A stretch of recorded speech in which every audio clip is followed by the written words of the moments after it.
It was Wednesday, and you know what that meant. AEW Dynamite was back, but we had a bumper edition, free out Dynamite, and a bit of collision to sink our teeth into. As another defense from Darby Allin of the AEW World Heavyweight Championship, and possibly, well, not possibly, definitely some more opponents lined up for the champion as well. We'll get into all of that and there's so much more on the Hitting the Turnbuckle podcast. But look, Dynamite rolled in from South Carolina. More on that in a minute. Look, a really good start to Dynamite this week, paying homage to Ted Turner, who passed away. Now, those of you that don't know, to Ted Turner, he was Mr. TBS back in 1985, and he was the man that really created WCW. Made WCW what it was. He was basically still walking the Monday Night Wars. Gave Eric Bischoff the opportunity to take on the WWF as it was at the time. So, you know, real shame that Ted passed away. And actually, they brought out Sting to do a little bit as well on that. And he also asked Sting about Tony Schiavone, that is, asked Sting about his thoughts about the upcoming AEW World Championship match as well. And Sting was very much looking forward to Zed bout between Darby and Kevin Knight as they done a 10 bell salute, which was very, very nice. Um, Moment of silence, nice little bell salute.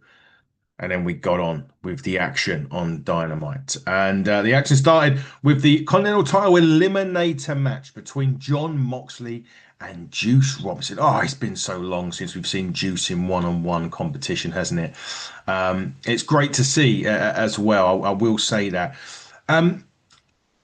But having said all of that, I just feel like these Jon Moxley matches are now kind of going through a lot of the same motions. It's getting to be a bit repetitive for me. More about the sequences in his matches than anything else. It kind of starts, the match normally starts even, and then Juice will get the upper hand or whoever his opponent will be through that middle finger cutting, cutter routine that he does. And then again, the opponent mounts some more offense, actually succumbs to Moxley in one way or another. And I've just basically told you everything that you need to know about this match. Because that's exactly what happened. He ended up choking out Juice Robinson with the Bulldog choke in this. So, yeah, I just feel like they need to change it up a bit. I'm a big fan of these eliminator matches. The eliminator match is more so than a world title match because the eliminator match at least gives you a potential prospect of the champion losing. But change the match up a little bit. Change the sequences up a bit. It is becoming a bit too predictable. I'm not saying the match wasn't good by any stretch of the imagination. It just, you could have just watched Moxley's match from the other week and just sort of, you were going through the same motions as you were then. So nothing wrong with the match itself, but they just need to change it up a little bit. And Moxley picking up the victory, of course, in Z match. Now, a couple of weeks ago, you'll remember, Will Ospreay was kidnapped by the Death Riders, and last week he agreed to train with the Death Riders. Now we go backstage, and Will Ospreay's there with the Death Riders and Danny Garcia, and Danny Garcia was like, "You just got a 15-hour flight to win titles with your pretty little dramatic friends in Japan." And obviously, that's referencing the United Empire and what he done being in the United Empire's corner a few days ago. While he's doing this, Wheeler Yuta's doing sit-ups on top of Ospreay's back, forcing him to lift his body using his surgically repaired neck. And then Moxley then comes in to Ospreay that he's on deaf ground.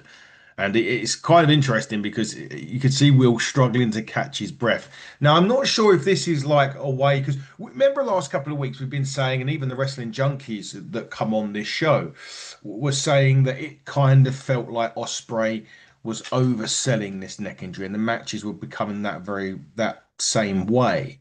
Perhaps what we're doing here it's making the neck get stronger in many ways. Maybe that's what they're in. Maybe they're inadvertently doing that. Maybe they're actually that's exactly what they're doing. But as long as it gets to a point where Osprey's neck is not the focal point where he gets hit with a move and he's on the floor for 5 minutes. As long as we're not getting to, as long as we're getting away from that, I'm all here for it. And it was quite an entertaining spot as well for the Death Riders. So we'll see what happens here.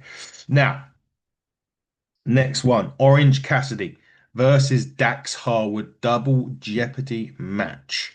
Um, this is a bit of fun.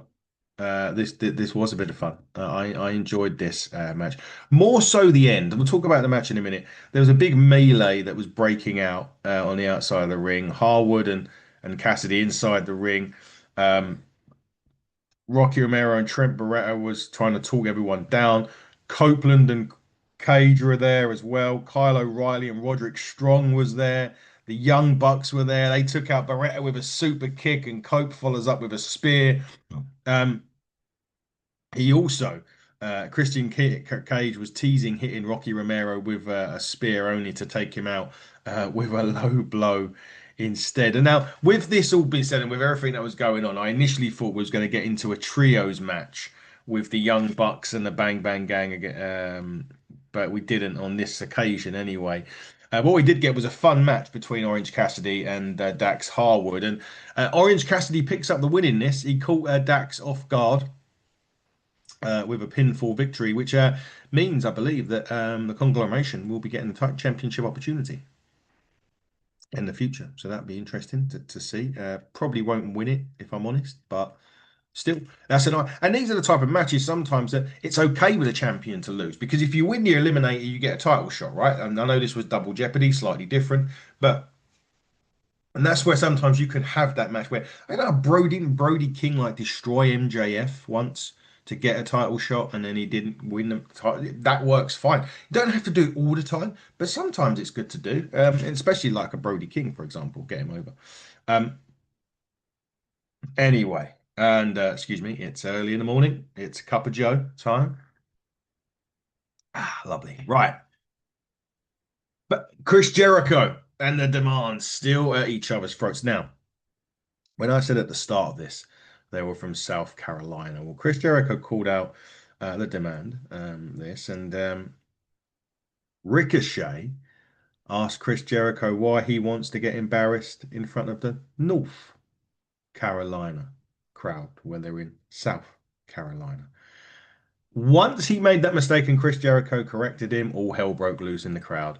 They they absolutely ate this up. Ricochet told a fatty in the crowd to either get in the ring so he can beat him up or shut up. And anyway, the focal point of this conversation centered around a return of the Stadium Stampede match, which we haven't seen in a number of years. Maybe All In might have been the last one when they first come to London. That could have been the first Stadium Stampede match, or the last, sorry, Stadium Stampede match in AEW. I don't recall there being one since. I could be wrong on that one, of course, but I'm just thinking quickly and out loud. Um, Now, obviously, the Stadium Stampede match was one of Chris Jericho's matches that he quote unquote created in AEW. Jericho kind of responded by calling Ricochet a stupid son of a bitch first for mentioning it was North Carolina, and accepts the challenge because he believes he can find a few teammates to go with him in the Stadium Stampede match. And he even said if he can't, he'll do it on his own, which is interesting. Um, and at that point, the demand started to beat up Chris Jericho. He briefly gets the upper hand. Toa Leona stops him in his tracks, and Jericho then a numbers game takes over until the Hurt Syndicate come out and level up the odds. Now, could the Hurt Syndicate be Chris Jericho's team partners? I don't know. I'm slightly going towards like an inner circle-ish reunion, maybe Ortiz and Eddie Kingston. I know Eddie Kingston weren't a part of it, but I'm just thinking about potentially that working. Sammy Guevara could be a part of this. Maybe Ortiz and Guevara could be the two. Again, former Inner Circle members. The Jericho Appreciation Society as well. We could have something to do with that. I just think that's the logical way to go. The Hurt Syndicate would make sense. I know Jericho's used them in the past. He bought them the other week when they lost. I think it was on Collision. So the Hurt Syndicate could be, or, and I don't know when the Stadium Stampede match is. It's probably, sorry, going to be on Double or Nothing, which is too early for any newer faces. If you know where I'm going with that.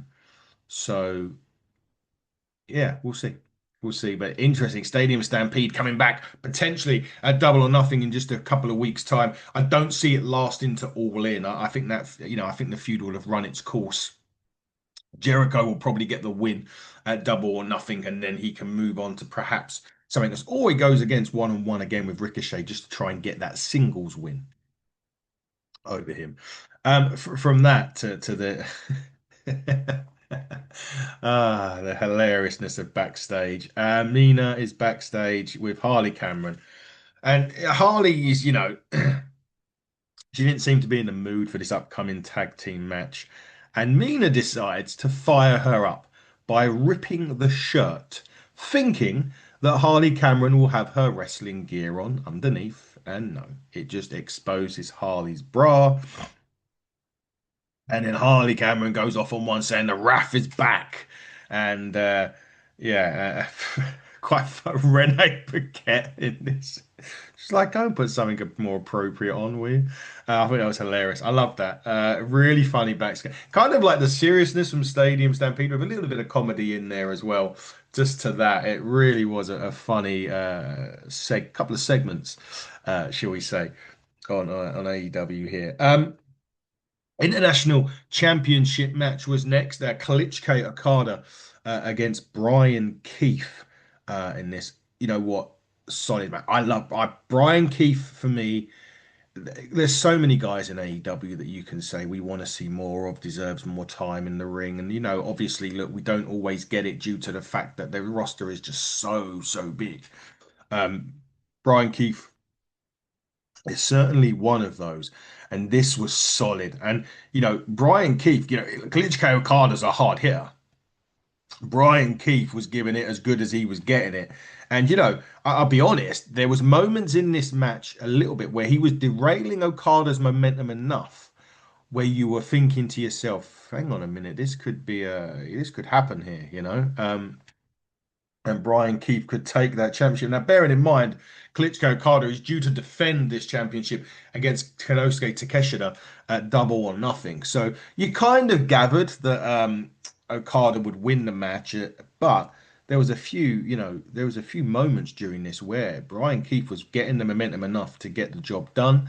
However, it was the Rainmaker that sealed the victory for Klitschko Okada, and he retains in a very hard-hitting match. And it was so great to see Brian Keith back in. It's definitely Brian Keith back in singles action anyway. We don't, sometimes it is a few weeks before we get to see him again, or in tag action, and you don't really get to showcase your skills enough. So, really good to see him in one-on-one action. But Klitschko Okada at the end of this match gets the microphone and implies, and again, this was a really funny bit, really funny bit. He says, he's already the international championship, unlike Okada, unlike Takeshita, but he wants even more, and he has teased challenging for the well, he didn't tease, he did kind of lay down a challenge for the AEW World Heavyweight Championship. Quite frankly, because bitch, he can. I thought that was hilarious. I really did. Um, I like to see where we're going. So we know there's going to be Takeshita and Okada coming up at Double or Nothing. But you've also got Andrade in there that's kind of just there. He's obviously a champion, but he's there, but it feels like something is brewing with with Andrade as well in this. I'm not quite sure that he's fully satisfied in the Don Callis family. So I think we may see a little bit of, interesting interaction going forward within the Don Callis family, and perhaps more than one person leaving that faction. We did get to see Jet Speed ahead of his match against Darby Allin. He was just hyping that match up. But what we did get after that was Samoa Joe.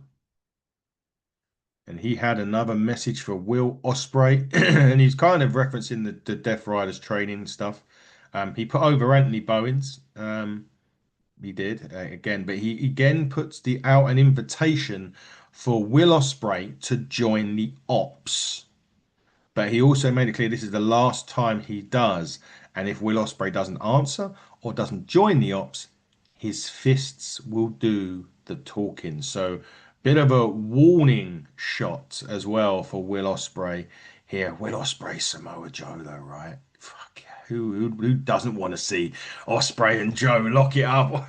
We'll love all that. Maybe that could happen. That could be a double or nothing match. Potentially, the Owen tournament's got to start soon as well, surely, because the winners of that normally get the title shots at All In. So perhaps the Owen tournament will kick off maybe after Double or Nothing. It's not a long tournament, but yeah, it's one of those ones I'll be looking forward to seeing. Maybe Osprey will win that, but Samoa Joe will Osprey on the other end. Can't see Osprey joining the Ops. Really, really can't. I can see Callum Newman costing Osprey a match, which leads to a match between Osprey and Newman at Forbidden Door in June. But I can't see Osprey joining the Ops on this occasion anyway.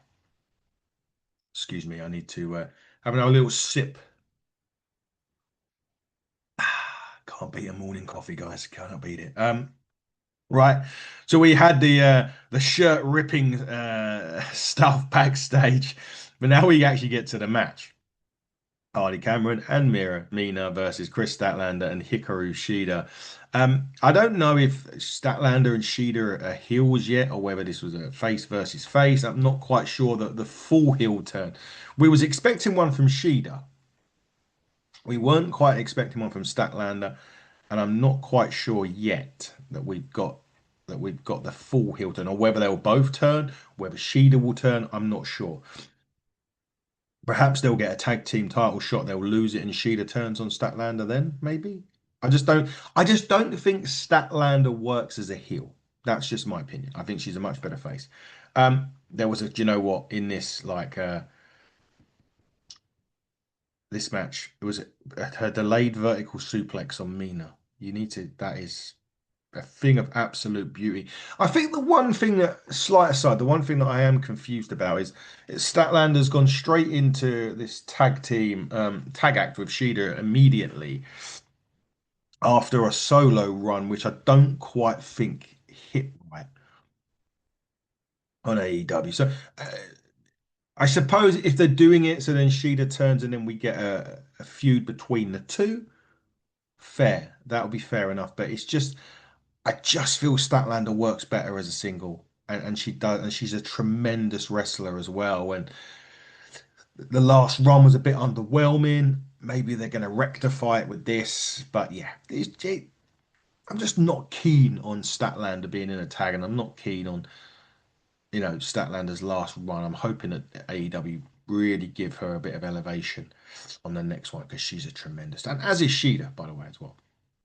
But we'll find out, of course. Now, Swerve Strickland. Now, if you remember, the great promo that aired on Dynamite with Swerve shoving everyone or beating everyone up in the saloon and coming out and seeing the picture of Bandito and set it on fire. Well, we hear from Swerve and he wants power. And he said, real power means you get to decide who eats and who starves. And we see that torn paper in his hand, and it's probably the one on the Bandito from last week. And Strickland said he wants it all. Now, that is teasing a match for the Ring of Honor World Championship. Man, I mean, that is Swerve Strickland in Ring of Honor. Are you kidding? Against Bandito? I mean, that's crazy. That is crazy. But Bandito responds and he said that, Swerve's right because Bandito is the most wanted man and he's ready for a fight. But Brody King appears on here and says Bandito, he said he knows Bandito's got this, but Swerve deciding to mess with his friends is where it gets personal. Now, we're going to get Swerve and Brody King as well. Seriously? Yes, we are, right? We want that shit, right? We want AEW to bring us that. I mean, Swerve and Bandito is going to be outrageously good. And if you're throwing Brody King in there for good measure, fucking yes. Yes, please. That's all I've got to say on that. Absolutely, yes, please. Right. So remember, Dynamite and Collision. We're going to get an hour as a Collision. So this is your main event of AEW Dynamite, um, which was Darby Allin against Kevin Knight for the AEW World Championship. Um, I mean, this was match of the night, of course. I love these defenses that Darby's doing. A lot of people can say, well, it's obvious, and I've been critical in the past, and I'm like, well, it's a little bit obvious that, you know, Darby's going to retain. And yeah, but I don't mind it. It's a bit contradicting when I say that, but I don't mind it with Darby. It's great, you know. It works with Darby Allin, right? And there is no wonder why they call Kevin Knight a Jet. Jeez. Springboard clothesline onto the announce table was ridiculous. Absolutely ridiculous. It was brilliant. Absolutely loved it. Thought this was great. I think the only thing for me, which I didn't think it needed, so Darby Allin wins, but he wins with two coffin drops. No disrespect to Kevin Knight, but he's not the type of wrestler that I think you would need to hit two finishes on. So my only slight thing about this is Darby Allin, you're kind of weakening your finish, in my opinion, by having to hit it twice against someone like a Kevin Knight. Again, it's not a disrespect to Kevin Knight. If it was a Brody King, three times. I know he hit it four times on MJF, but he proved the point. There was a story behind it, with him having to do that. So I didn't mind that. Brody King's a different animal, so having to do it a couple of times to Brody King makes sense. It didn't make sense for him having to hit two on Kevin Knight. I felt one would have sufficed, in my opinion. Just my opinion. Anyway, Darby wins that. Sting shows up at in the ring at the end, pays respect to Darby and Kevin Knight, who shows respects to each other. They were exhausted. It was a long-winded match. This I loved it though. I thought it was great. Sting again congratulates Darby and then lets him soak it in. Just as Darby is catching his breath and looking to get out of the ring, MJF appears and he said you don't know what's worse, him being in the Carolinas or watching Darby Allin's reign of terror continue. And so Maxwell asked Darby Allin for a world title rematch. And Darby keeps reminding, you've got to put something on the line. So he says, all right, I tell you what, I'll put my scarf on the line. This is an expensive scarf. And Darby's like, no. Then he says, I'll put the dynamite diamond ring on the line. Darby Allin says no. Then MJF says, no one turns down money. I'm going to give you $1 million for the championship match. And Darby Allin was like, you're talking to a guy that lived under a bridge and was homeless. I don't need the $1 million. No. And MJF was like, well, look, everyone's got a price. What is it? What do I need to do? What is it that you need from me to get that title shot? Well, he then says that he wants to get MJF something that he holds really dear, something he went all the way to Turkey to get sewn on his head. He is talking about, I don't have any, MJF's hair. And he says, you know what? We're going to do a contract signing next week. You won't get the rematch for the championship unless that contract is signed. It's not all though. We're not even finished yet. The Rainmaker's music, Kalichke Okada, comes out and confronts the Darby Allin, and he challenges Darby Allin to a World Heavyweight Championship match next week on Dynamite. And Darby Allin snatches the mic and says, "It's on, bitch." So we've got that. But that's if Darby Allin makes it to Dynamite next week, because this coming Saturday on the next side of Collision, the Stairway to Heaven or whatever it's called, he has to defend the heavyweight championship against Pac from the Death Riders. Crazy. But anyway, right, into Collision. We heard from the doctor here. Dr. Thompson is briefing Renee Paquette, and he was saying, so we're moving into Collision now, folks. Sorry, the first hour of Collision. And he was saying, like, whatever what Ospreay's doing to his neck is working. So remember, he's doing these push-ups with the guy on his back. So he's like, he's like struggling for breath. But doctor was like, his neck's healing up fine. We're gonna have some MRIs done, and hopefully he'll be cleared to compete. And Ospreay said he appreciates the Death Riders for their training, but he will never join the group, and he doesn't want any further interaction with them. And he says, although things are, although there are still things he has to do to get his fully neck fixed. So we need to see, is there going to be more training? Is there more done? What's he going to do to get things fixed? We'll wait and see. Collision started off in action. Speedball Mike Bailey versus AR Fox. Again, AR Fox, man, such a great talent. A really, really good talent is AR Fox. I think it's great to see it.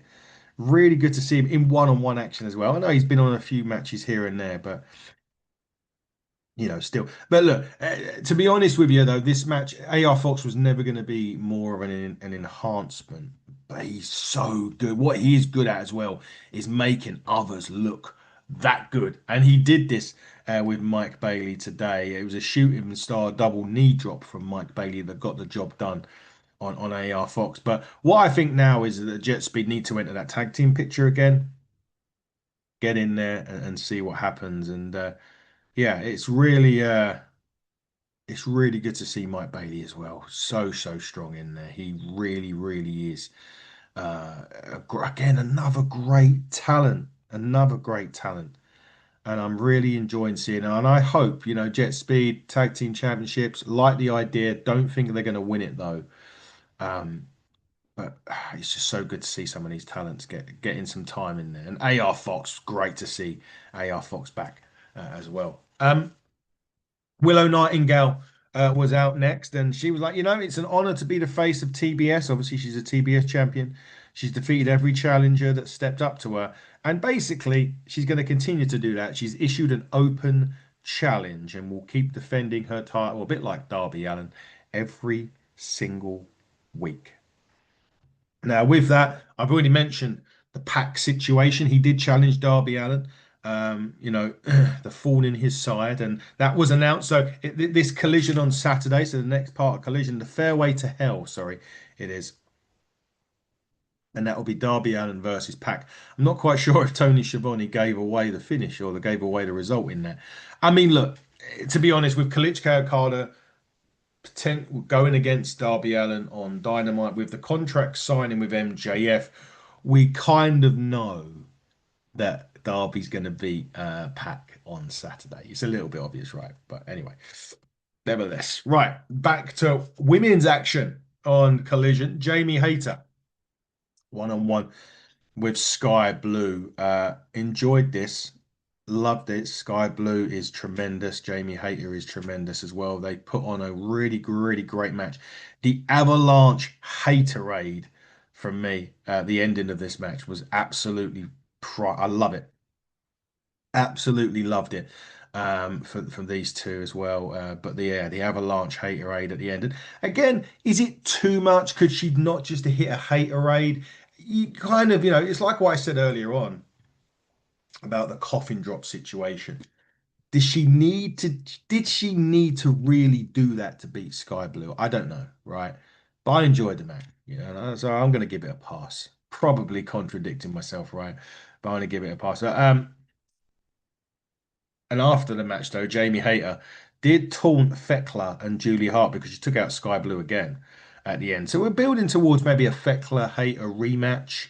Still expect Fekler to retain. I don't see, unless Mercedes Moné comes back, I don't see anyone taking over from Fekler anytime soon.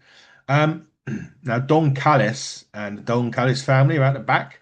Uh, Mark Davis will go against Jack Perry this Saturday for the national title. Looking forward very much to that. He then hypes up the Klitschko card of Darby Allin match. Now, this is where kind of like just hold the fort a minute, just like back it up, bitch, because he's promoting this world championship match for Dynamite next week. We don't even know if it's going to happen because Darby's got to get through Pac first. So hold on, giving away the result. Look, we all probably know the result, but at least sort of say, well, if you make it Derby, if you have got an ounce left and you somehow manage to scrape by Pac, you're losing to Klitschko Carter. Anyway, but here's where things turn a little bit because Takeshita says that Okada shouldn't be focusing on the match next Wednesday, but should be focusing on the International Championship match against him at Double or Nothing. And Don Callis kind of says, "You are one of the greatest wrestlers there," but Okada is his hand-picked man, prompting a response from Andrade, who says, "How you know?" And he thinks Don Callis thinks Andrade's messing with him, but says he knows everything. Why does he know everything? Because he's Don Callis. That's why. Madness. Roosh in enhancement action this week. Quick win over Manny Lowe. Standard Roosh stuff at the minute. Needs to get a good feud going because Roosh is fantastic. He really, really is. Not much more really I can say about that. Other than, yeah, great win for Roosh. Needs to have a program. Let's get it started. Jack Perry was back hyping up his defense against Mark Davis. And he says, fuck you to Mark Davis for not seeing him as a believable national champion. Looking forward to that on Saturday. Jack Perry, Mark Davis. Mark Davis, I've got a feeling he might get the job done this Saturday. I don't know. You tell me. You guys tell me. Will Mark Davis beat Jack Perry this Saturday? Right. It is finally the main event time, which features the Young Bungs, the Young Bucks, and the Bang Bang Gang versus the Dogs and the Death Riders. This was a solid way to cap off a 3 hour broadcast. John Moxley on commentary, just stay there because it was awesome. Absolutely awesome. He on commentary just, oh my God, I love it. I absolutely love it. He's brilliant. He is absolutely brilliant. And there was a running lariat spot towards the end of this match, which you need to check that out. That's for sure. But the finish, Ace Austin hits Wheeler Yuta with the fold for the win. Really important. Now, I know that I moan about Wheeler Yuta and Danny Garcia always being the fall guys. You'll hear me say that a lot. But this was a big one for Ace Austin. Ace Austin needed to pick up the victory here. Did he need to pin Wheeler Yuta? I don't know.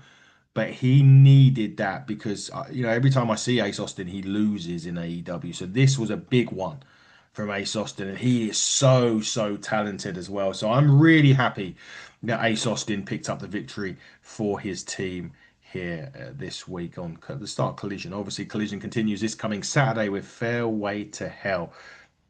I thought it was a solid, fast moving episode of Dynamite this week. Some storyline progression in there, some strong character driven moments as well. Really nice touch with the Ted Turner stuff as well. And obviously, Darby Allin's victory over Kevin Knight was a highlight. And then the other moving parts, the MJFs, the Klitschko Carters, the Pacs, and he's given MJF an ultimatum. We'll see next week on Dynamite if that ultimatum is agreed to or not. But for the AEW review on the Hitting the Turnbuckle podcast, we are done. And until next time, everybody, stay elite and goodbye.